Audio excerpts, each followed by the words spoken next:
Welcome to day 2 of our daily Bible devotions. We've been going through the teleological argument as we read passages in the chapter of a book by Norman Geisler and Frank Turek. This chapter is devoted to the teleological argument and it's titled Divine Design. And in this chapter, they are going through the events of the Apollo 13 incident, and we'll read through it. The anthropic constant number 1 is oxygen level. On Earth, oxygen comprises 21% of the atmosphere. That precise figure is anthropic constant that makes life on Earth possible. If oxygen were 25%, fires would erupt spontaneously. If it were 15%, human beings would suffocate.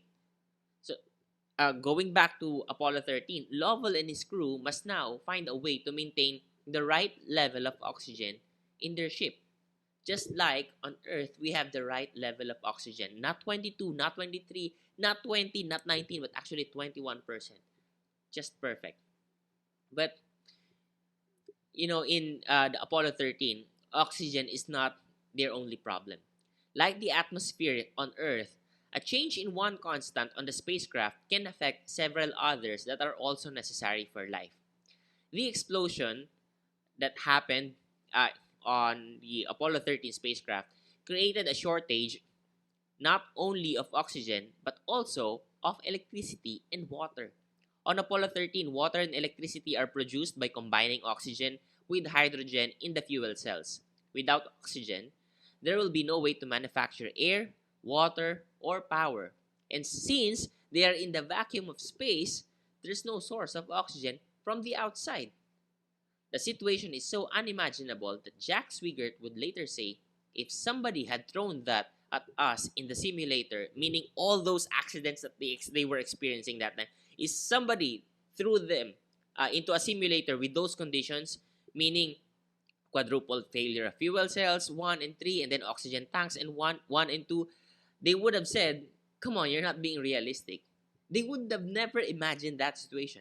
Yet, that accident happened. Unfortunately, this isn't the simulator but a real emergency in a spacecraft 2/3 of the way to the moon.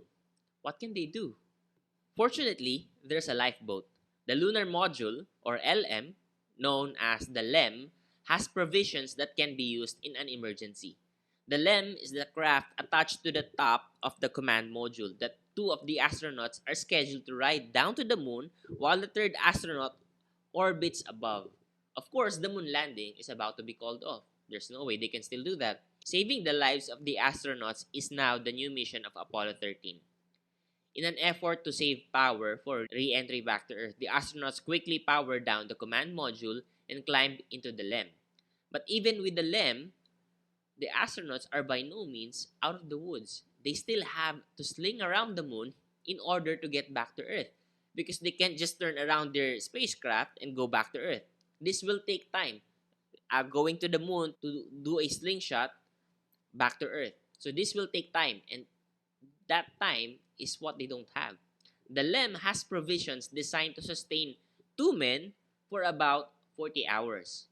But they need to sustain 3 men for 4 days. How are they gonna do that?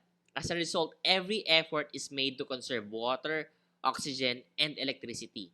All non-essential systems are shut down, including heat, and the astronauts decrease their water consumption to 1 small cup per day. Take note, 1 small cup of water per day. Hayes, one of the astronauts feeling ill, soon begins to run a fever, and all 3 of the astronauts slowly begin dehydrating. This makes concentration on the task that they need to do even more difficult. Unfortunately, with most automated systems shut down to conserve power, concentration becomes more and more critical. So besides slinging around the moon, the crew needs to make several manual course corrections to ensure they hit the proper re-entry angle and to speed up their trip home. To do so, they'll have to manually navigate by the stars. But since debris from the explosion continues to envelop the ship in the vacuum of space, the astronauts can't distinguish the stars from sunlight reflecting off the debris.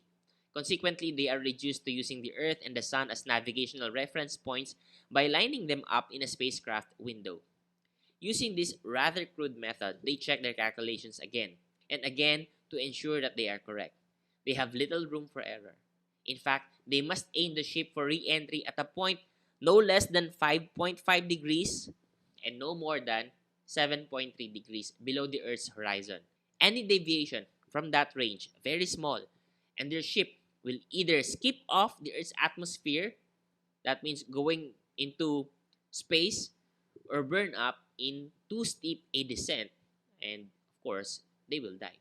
Anthropic constant number 2, atmospheric transparency. The small window the astronauts must hit reflects the exacting standards by which the universe has been designed. While the atmosphere presents a re-entry problem for the astronauts, its present qualities are absolutely essential for life here on Earth. The degree of transparency of the atmosphere is an anthropic constant. If the atmosphere were less transparent, not enough solar radiation would reach the Earth's surface. If it were more transparent, we would be bombarded with far too much solar radiation. In addition to atmospheric transparency, the atmospheric composition of precise levels of nitrogen, oxygen, carbon dioxide, and ozone are in themselves anthropic constants. That's it for now. We're going to continue tomorrow.